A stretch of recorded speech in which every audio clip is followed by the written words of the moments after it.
agar usaha UMKM berkembang menjadi jauh lebih baik.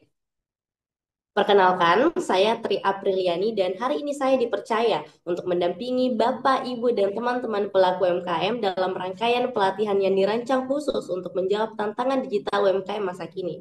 Pelatihan ini diinisiasi oleh Rumah BUMN Makassar dan berkolaborasi dengan BRI dan Link UMKM sebagai wujud nyata komitmen BUMN untuk Indonesia, mendorong pertumbuhan pelaku UMKM yang lebih adaptif, kreatif, dan kompetitif. Sebelum kita mulai, izinkanlah saya untuk menyampaikan beberapa hal penting untuk mendukung kenyamanan dan ketertiban jalannya kegiatan hari ini. Yang pertama adalah mohon untuk berkomitmen mengikuti seluruh sesi hingga selesai. Yang kedua adalah aktif dalam sesi diskusi dan tanya jawab. Yang ketiga, tidak diperkenankan melakukan transaksi jual beli selama pelatihan berlangsung. Dan yang keempat adalah mohon menjaga ketertiban dan kenyamanan bersama. Kami juga ingin mengajak teman-teman semua untuk berpartisipasi dalam dokumentasi kegiatan hari ini dengan membagikan pengalaman di media sosial dan jangan lupa mention akun Rumah BUMN ya, yaitu @rumahbumn_Makassar. Baik, selanjutnya mari kita perkenalan dengan narasumber terlebih dahulu. Hari ini ada Kak Syahratul Nisa dan ada Kak Puput Amelia Putri Sumreskoso. Kak Syahratul Nisa atau Kak Atul adalah lulusan Politeknik Negeri Ujung Pandang jurusan Business Administration sekaligus leader di SME atau Small Medium Entrepreneurship di Rumah BUMN Makassar. Sedangkan Kak Puput adalah mahasiswi di Institut Bisnis dan Keuangan Nitro jurusan Kewirausahaan sekaligus sebagai internship di Rumah BUMN Makassar Divisi Sosial Media. Mari kita sambut dengan hangat Kak Syahratul Nisa dan Kak Puput Amelia Putri Sumreskoso. Saya persilahkan. Oke, baik. Terima kasih kepada moderator sudah dipersilahkan. Yang pertama-tama saya ucapkan terima kasih kepada Bapak Ibu yang sudah mau meluangkan waktunya pada pagi hari ini. Nah, di pagi hari ini kita akan membahas materi tentang strategi pemasaran agar usaha UMKM berkembang. Saya Syahratul Nisa dan partner saya yaitu Puput Amelia. Nah, selanjutnya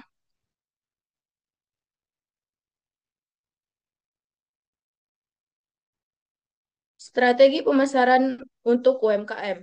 UMKM itu sendiri adalah kepanjangan dari usaha mikro, kecil, dan menengah yang melibatkan berbagai pendekatan yang disesuaikan dengan karakteristik dan sumber daya yang dimiliki untuk meningkatkan produk dan layanan yang menjangkau target pasar dan pada akhirnya akan meningkatkan penjualan yang menggunakan strategi pemasaran digital, segmentasi pasar, dan pengembangan produk, dan membangun hubungan baik dengan pelanggan. Selanjutnya,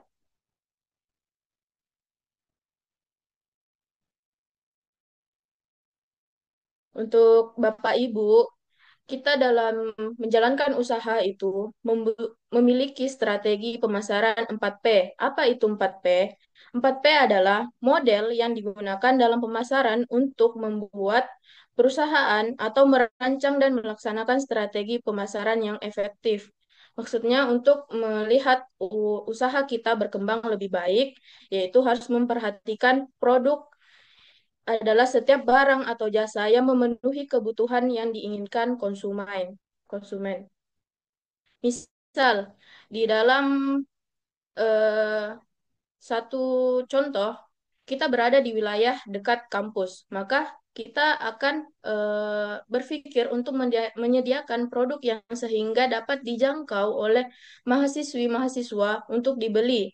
Contohnya, kita menjual produk mie yang praktis, yang langsung dimakan oleh mahasiswi-mahasiswi dan bisa dijangkau harganya dengan harga 10.000 atau kayak misal kita menyediakan nasi box atau cemilan-cemilan lain yang seperti kayak yang digemari mahasiswi itu seperti kayak keripik pisang yang dibaluri dengan berbagai rasa. Nah, price itu adalah harga atau nilai yang bersedia dibayar oleh konsumen untuk suatu produk. Nah, kita sebagai UMKM harus memikirkan usaha tersebut oleh masyarakat luas, baik itu menengah, bawah, ataupun kalangan atas. Nah, selanjutnya, place. Place itu adalah pertimbangan di mana produk kita harus tersedia di toko offline ataupun online yang bisa dijangkau oleh konsumen. Selanjutnya yaitu promotion. Promosi melibatkan keputusan berkaitan dengan periklanan, tenaga penjualan, pemasaran langsung, dan lain-lain. Nah, promosi ini bisa dilakukan melalui face-to-face atau kita bisa pergi ke warung-warung untuk me- memberikan testimoni dengan misal kita menitip barang kita dan memberikan kepada si toko untuk dicicipi, untuk dikasihkan gratis sehingga mereka bisa coba produk kita bahwa produk kita itu oh ternyata enak ya produk kita begitu. Selanjutnya,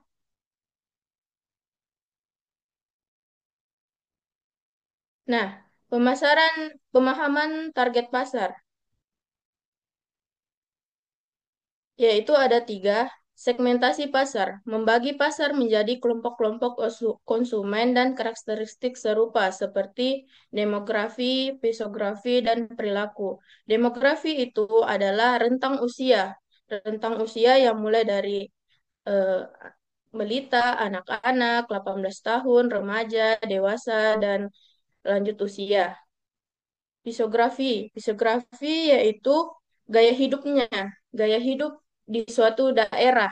Misal di daerah TSM itu pasti jangkauannya lebih ke orang-orang yang sudah berada dan tingkat selanjutnya yaitu perilaku. Perilaku pembelian. Apakah konsumen akan membeli setelah membeli apakah konsumen akan membeli kembali produk kita? Selanjutnya adalah memilih segmen pasar yang paling potensial untuk produk atau jasa UMKM. Selanjutnya yaitu possession, menentukan bagaimana produk atau jasa UMKM akan dilihat oleh konsumen dibandingkan dengan pesaing, termasuk diferensiasi produk dan penentuan harga. Nah, untuk UMKM itu paling penting adalah penentuan harga. Harga paling dilihat dari konsumen. Jadi kita betul-betul harus melihat target pasar kita itu lebih ke mana. Semisal mau mencakup semuanya, berarti kita harus memperhatikan dari segi harga, kualitas, bahan baku, yang sehingga tidak dapat merugikan maupun penjual dan pembeli. Selanjutnya, next. Nah, strategi pemasaran untuk UMKM, mengenal target pasar, identifikasi target pasar yang tepat untuk produk atau jasa. Nah, seperti yang di awal saya bilang, kalau semisal kita mau menargetkan pasar kita yaitu um, anak mahasiswa atau mahasiswi untuk generasi Gen Z, harus betul-betul dilihat apa yang menjadi minatnya, analisis kebutuhan dan resepsi target pasar. Terus membangun branding yang kuat, membuat identitas merek yang unik dan konsisten. Itu juga kita sebagai UMKM harus betul-betul melihat merek yang kita ciptakan itu menarik sehingga eh, para pelaku konsumen akan tertarik dan penasaran terhadap apa yang kita jual. Terus membangun citra merek yang positif melalui kualitas produk dan layanan. Nah, selain merek, kita juga harus mempertahankan kualitas produk kita, sehingga konsumen akan terus-menerus untuk membeli apa yang kita jual. Mungkin itu saja yang bisa saya sampaikan. Selanjutnya saya serahkan kepada Puput.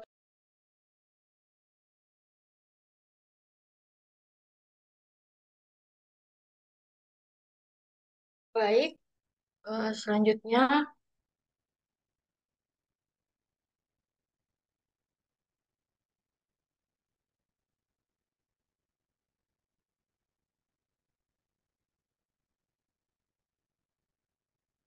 Oke, baik. Selanjutnya yaitu pemasaran digital. Pemasaran digital ini ada dua poin. Yang pertama yaitu memanfaatkan media sosial untuk mempromosikan produk atau jasa. Contoh yang saya ambil yaitu UMKM makanan, di mana UMKM makanan ini harus memiliki satu akun, salah satu akunnya media sosial yang saya ambil yaitu Instagram, di mana di sini UMKM-nya memasarkan produk yang ingin dijual eh, dan memposting produk-produknya juga testimoni daripada pelanggan. Poin keduanya yaitu menggunakan marketplace dan platform digital. Contohnya yaitu kita dapat menjual produk kita di berbagai media sosial atau e-commerce, yaitu contohnya seperti di Shopee, Tokopedia, atau Bukalapak dan lain-lain. Selanjutnya, pemasaran konvensional. Yang pertama, memanfaatkan event dan pameran untuk mempromosikan produk atau jasa. Di sini kita bisa ikut serta dalam bazar-bazar UMKM, seperti di mall atau di Car Free Day, atau juga di rumah BUMN sendiri menyediakan, biasanya ada event-event yang disediakan. Selanjutnya yaitu bangun jaringan dan dengan pelanggan dan mitra bisnis. Mana di sini kita sebagai pelaku UMKM itu harus banyak relasi atau kita harus menjalin hubungan kepada UMKM-UMKM yang sudah lumayan dikenal oleh konsumen-konsumen. Selanjutnya, gunakan promosi dan diskon untuk meningkatkan penjualan. Biasanya kita lihat di mall-mall atau di tempat-tempat penjualan lainnya yang biasanya ada diskon-diskon seperti beli dua gratis satu, seperti itu. Selanjutnya, membuat brosur dan spanduk. Eh, Biasanya kita lihat di jalanan itu ada penjual-penjual Thai tea. Di situ biasanya ada spanduk-spanduknya. Itu bisa kita sebagai konsumen juga bisa lihat, bisa eh, bisa kenal apa produk yang dijual. Selanjutnya, membuat konten menarik dan relevan. Konten menarik yang kita biasanya lihat di TikTok, Instagram, dan lain-lain. Yang terakhir yaitu kita bekerja sama dengan influencer yang memiliki audiens yang sesuai pasar untuk Oh, mempromosikan produk atau jasa. Oke, next.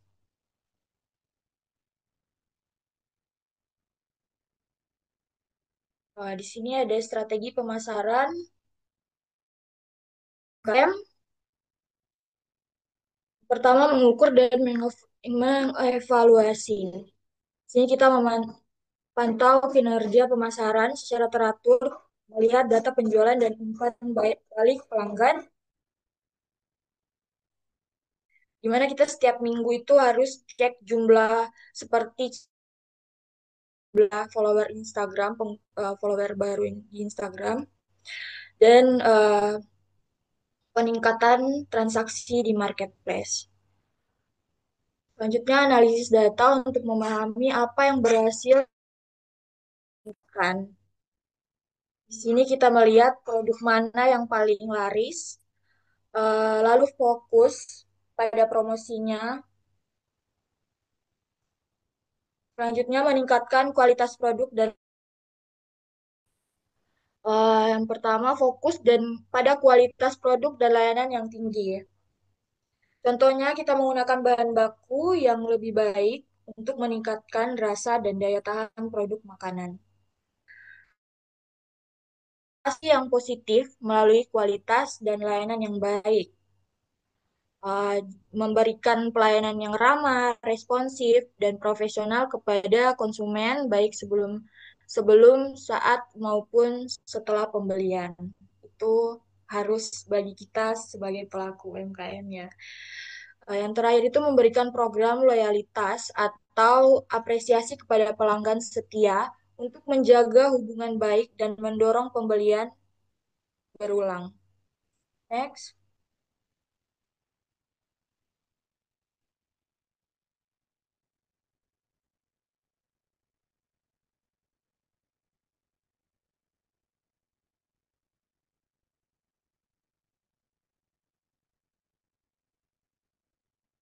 Oke, selanjutnya strategi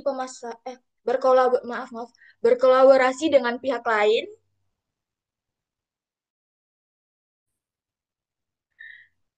Dari, maaf.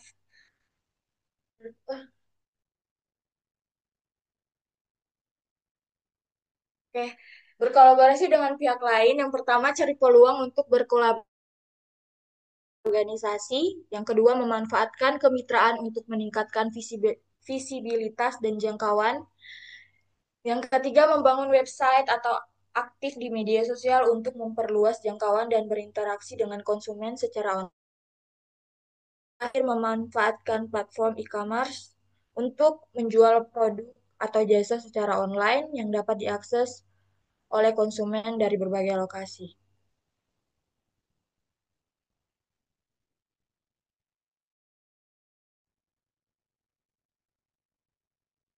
Next.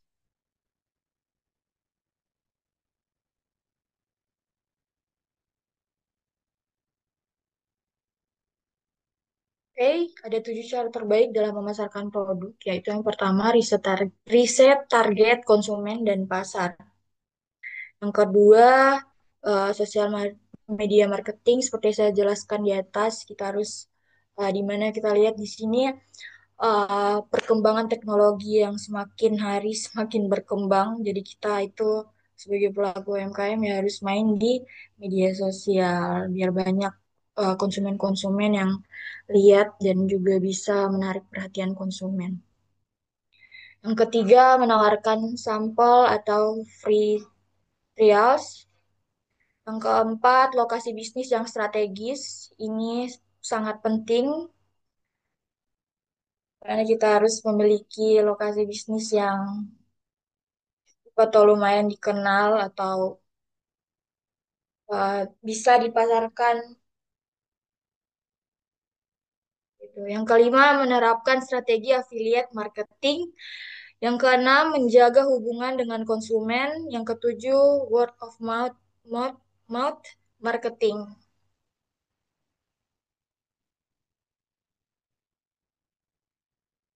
Oke, sekian dari saya kembalikan kepada moderator.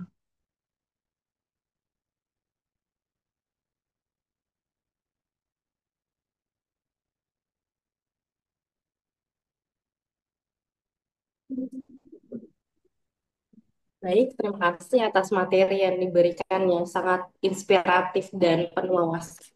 Sekarang kita masuk ke sesi tanya jawab dan kuis interaktif. Bagi teman-teman, Bapak atau Ibu yang ingin bertanya, silakan angkat tangan, sebutkan nama dan usahanya. Kita akan memilih 3 peserta untuk bertanya. Jadi mari manfaatkan kesempatan ini sebaik mungkin untuk bisa berdiskusi langsung dengan narasumber.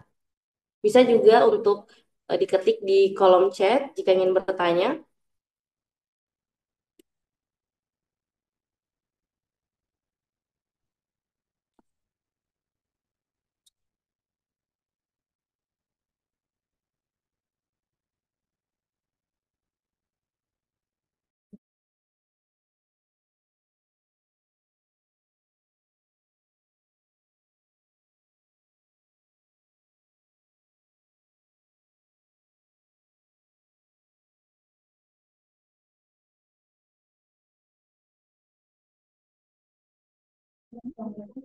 Baik, mungkin ada dari teman-teman atau ibu-ibu yang ingin bertanya atau ingin curhat tentang strategi pemasaran di usaha UMKM masing-masing.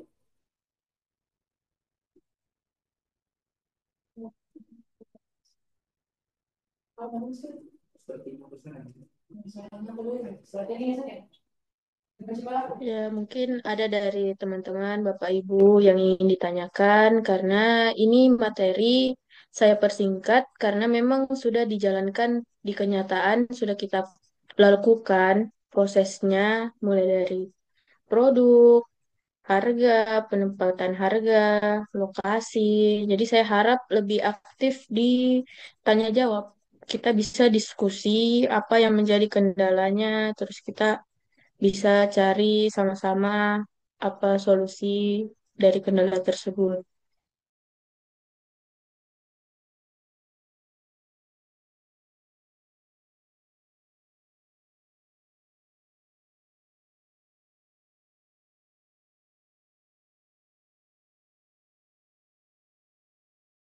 Baik, ada yang mengangkat tangan. Silakan, saya persilakan untuk bertanya.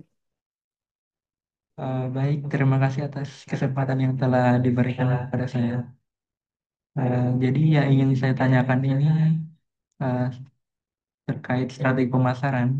Saya pernah mendapatkan strategi pemasaran itu yang berupa STP atau segmenting, targeting, dan positioning. Apakah yang mana lebih efektif untuk diterapkan dari segi sektor pemasarannya dengan dibandingkan dengan strategi pemasaran 4P yang telah Kak Atul dan Kak Puput jelaskan tadi sebelumnya? Terima kasih, Kak.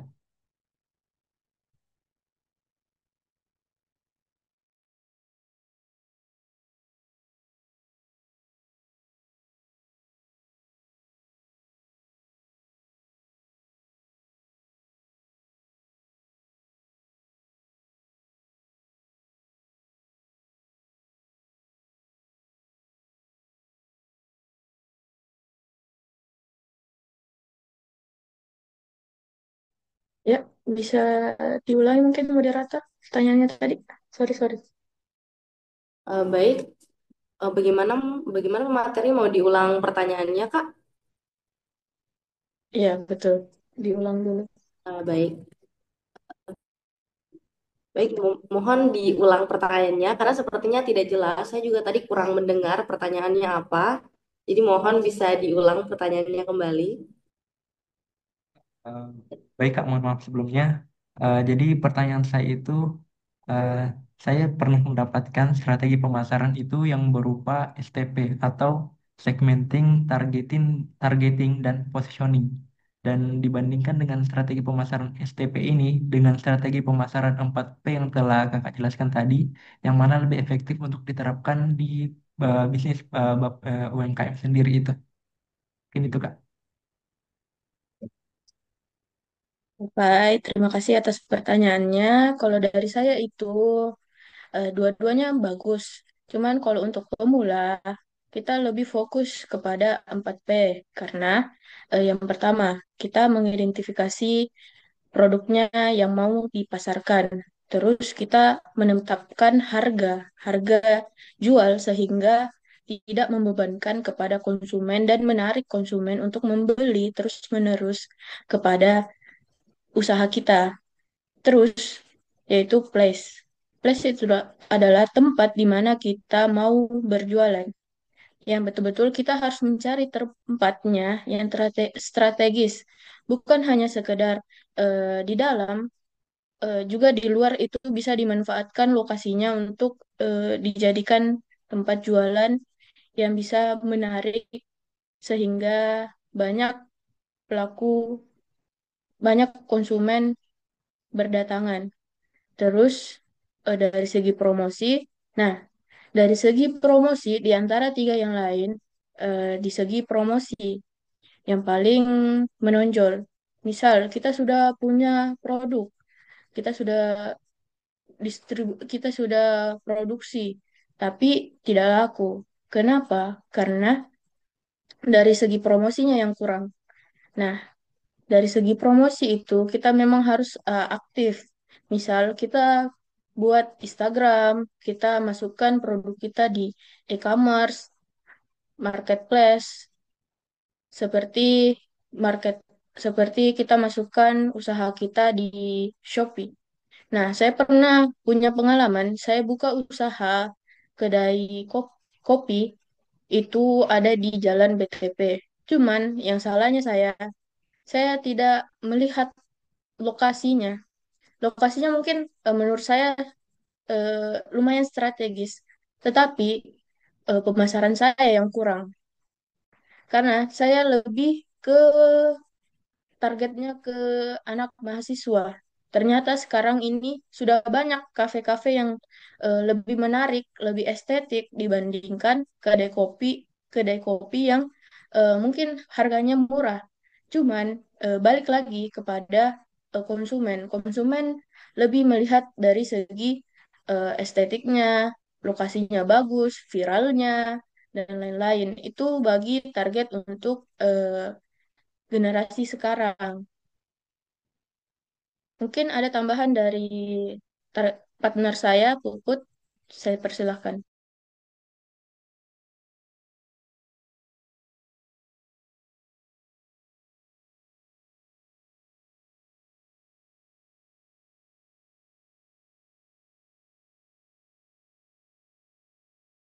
Bagaimana Kak Puput? Apakah ada tambahan Kak untuk jawaban yang telah disampaikan oleh Kak Atul tadi? Ada mau ditambahkan?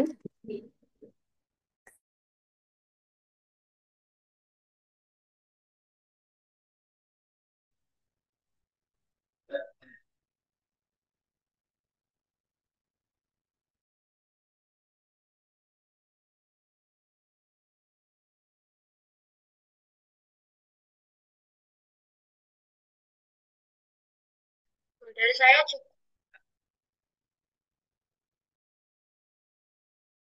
Kak Puput, apakah bisa melanjutkan jawaban yang tadi Kak?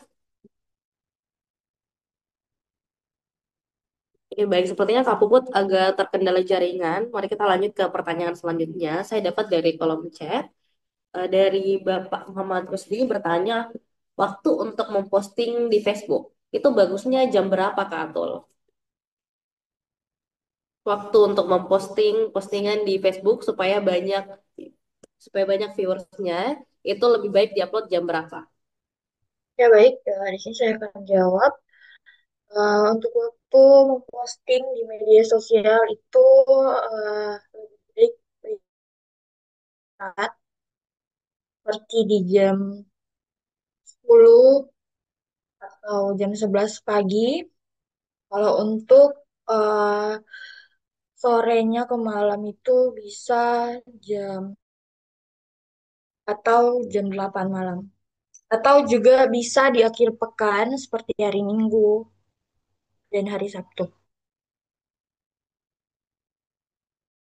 Oh, baik Kak, berarti jam 10 pagi atau sampai jam 8 malam dan lebih baik kalau kita uploadnya di hari libur ya Kak. Jadi lebih banyak viewersnya di hari-hari libur. Baik, apakah ada pertanyaan terakhir dari para peserta? Bisa juga lewat chat atau bisa on cam.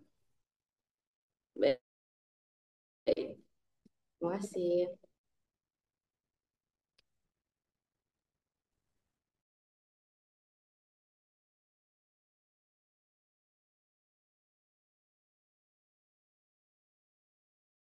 Ya, untuk Baik, mungkin tadi untuk pertanyaan jawaban, terakhir, kenapa Kak Atul? ya untuk menambahkan jawaban dari partner saya, Puput, yaitu betul sekali yang disampaikan Kak Puput tadi. Saya cuma hanya menambahkan untuk puncak aktivitas pengguna itu postingnya saat pengguna aktif seperti media sosial itu dari jam 12 sampai jam 3 sore yang sudah disampaikan tadi. Terus e-commerce itu baiknya diposting pada saat jam makan siang atau setelah jam kerja. Terus kalau hari kerja dan hari libur itu sangat bagus untuk diposting karena betul apa yang disampaikan Puput tadi, saatnya kita pelaku pelaku konsumen untuk beristirahat. Terus jangan memposting pada saat jam-jam sibuk seperti hari Senin, pagi, begitu. Begitu mungkin dari saya. Terima kasih Pak atas pertanyaannya. Baik, Kak Atul dan Kak Puput, terima kasih atas jawabannya. Untuk pertanyaan terakhir, mungkin biar saya saja. Saya ingin bertanya nih, Kak. Kalau menurut tadi saya baca ada tentang Gen Z. Menurut kakak sekarang Gen Z itu paling banyak bermain di sosial media apa? Instagram kah, Facebook kah, TikTok kah? Jadi para UMKM ini tahu harus membuat akun mana, di aplikasi mana saja sesuai dengan kebutuhan Gen Z. Gitu Kak. Mungkin bisa dijawab Kak. Terima kasih. Oke, terima kasih pertanyaannya moderator. Kalau dari saya itu kaum Gen Z itu lebih ke Instagram dan TikTok.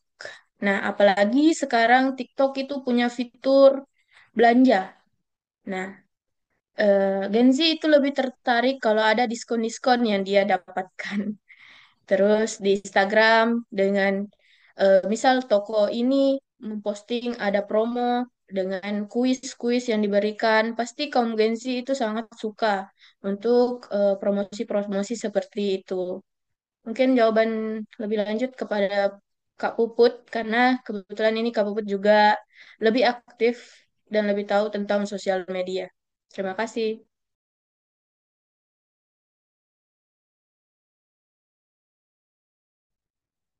Kalau dari saya sendiri sih, saya biasanya mainnya di TikTok sama Instagram. Itu sih.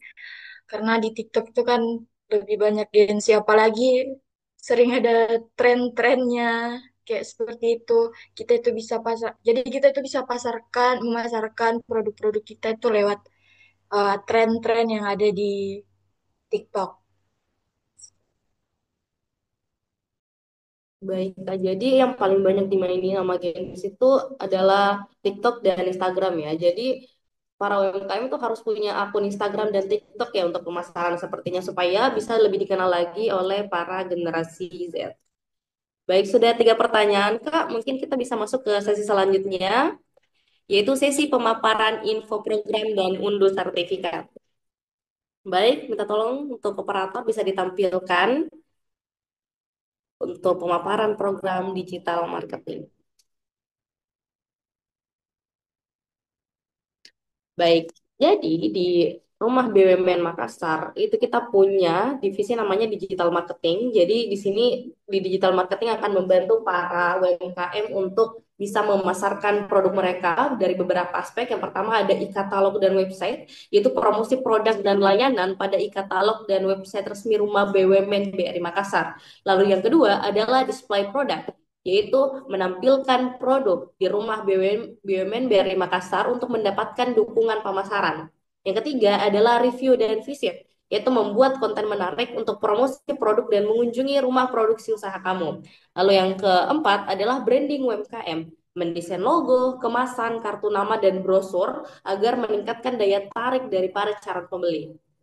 Lalu yang kelima adalah UMKM Go Online, yaitu pembuatan dan pengelolaan akun WhatsApp dan Google Business untuk menjangkau lebih banyak pembeli. Dan yang terakhir adalah e-commerce, yaitu pembuatan akun online shop seperti Shopee, Tokopedia, dan lain-lain agar produk para UMKM itu lebih mudah ditemukan oleh calon pembeli. Dan jangan lupa, karena kita sudah memasuki bulan Agustus, ada hari spesial yaitu Hari Kemerdekaan Indonesia. Teman-teman UMKM, Rumah BUMN bersama dengan BRI itu akan merayakan 17 Agustus, di mana akan ada games, tenan makanan, serta hadiah-hadiah spesial yang tertarik bisa mendaftarkan diri. Dan jangan lupa untuk mengikuti pelatihan di esok hari. Baik, sebelum menutup kegiatan hari ini, izinkanlah saya menyampaikan beberapa informasi penting. Jadi bagi UMKM yang ingin tampil sebagai narasumber pada pelatihan selanjutnya atau ingin memanfaatkan creative working space di rumah BUMN, silahkan catat dan daftarkan diri ke tim kami atau ke Komdev. Kami juga membuka masukan untuk tema pelatihan berikutnya. Yuk ditulis komen, ditulis ide dan minat pelatihan yang ingin kalian ikuti ke depan. Ini penting agar pelatihan itu semakin relevan dan sesuai dengan kebutuhan para UMKM. Saat ini kita akan bersama-sama mengunduh e-sertifikat. Silahkan buka handphone Bapak dan Ibu dan ikuti tutorial yang akan kami tampilkan di layar. Kami juga akan membacakan redeem code untuk mengakses sertifikat tersebut. Jangan lupa simak baik-baik ya. Baik, terima kasih operator telah menampilkan. Baik, berikut langkah-langkahnya untuk mendownload e-sertifikat. Silahkan ikuti arahan dari saya. Yang pertama, silahkan buka kembali link pendaftaran pelatihan yang sudah Bapak atau Ibu isi saat pertama kali daftar. Kalau sistem meminta login, silahkan login seperti biasa. Setelah berhasil masuk, klik garis 3 pojok kiri atas layar handphone Bapak atau Ibu. Lalu pilih menu profile.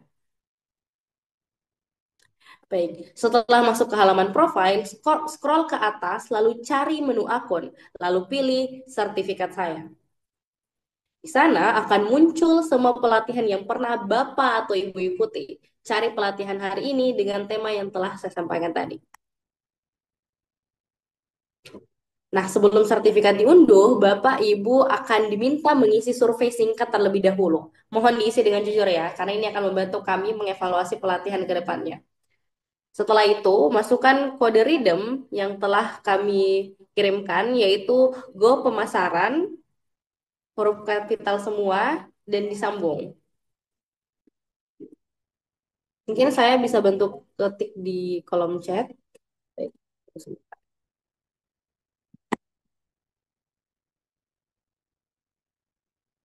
Baik. Itu adalah kode redeemnya. Dan setelah masukkan kode redeem berikut, lalu klik submit dan tara sertifikatnya sudah bisa langsung diunduh. Baik, terima kasih operator telah membantu saya untuk menampilkan.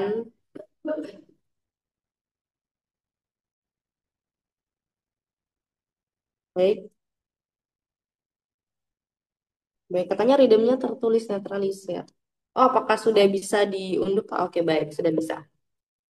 Terima kasih Pak Muhammad Rusdi.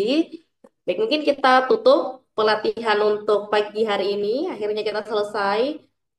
Dan kita telah sampai ke penghujung acara. Terima kasih atas antusiasme, partisipasi, dan semangat belajar teman-teman UMKM semua.